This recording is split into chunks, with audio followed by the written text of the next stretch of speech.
Those attending university often cherish the experience for the rest of their lives. Memories of that first taste of freedom, living away from home, a chance to forge lifelong friendships and study in a learning environment tailored to their passions. But for the COVID cohort enrolled from 2020 to 2022, it was very different. My course was 9,250 and most of it was done online because of COVID. As soon as I heard that university was closed, I was on the phone to them straight away saying I want my refund. I'm paying £9,250 a year for a degree that I'm not getting an adequate standard of teaching for. Grace Fletcher is a Northumbria University student and spent her first year effectively stuck in her accommodation doing remote learning. Claiming a lack of in-person interaction or socialising left her feeling isolated and disillusioned with her course. We ended up having about 6 hours of online lectures a week, which to me isn't full-time at all. It was barely anything.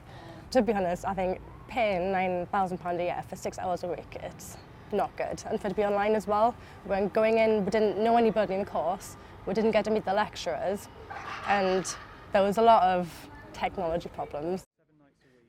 Northumbria University says they continue to deliver high-quality teaching in exceptional circumstances. But Grace is now part of a joint legal case involving tens of thousands of students trying to claim some tuition fees back. One of the solicitors fighting their case says it has a simple basis. These students did not get the experience advertised to them when they applied.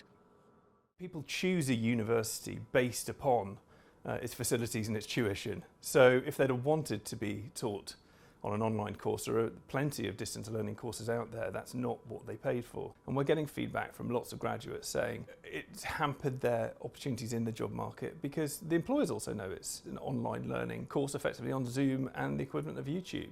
But the universities seem to think they're exempt from contract and consumer law in this country.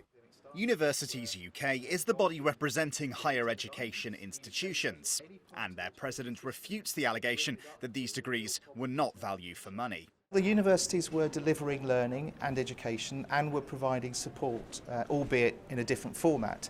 So the costs for the university were still there. We were still paying staff, we were still creating the services and providing a service.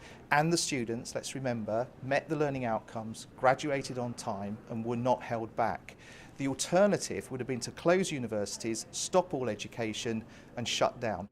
A test case is due to be heard later this month, involving around 1,000 University College London students. If the judge rules in their favour, it may well set a precedent for tens of thousands of others up and down the country who are seeking refunds.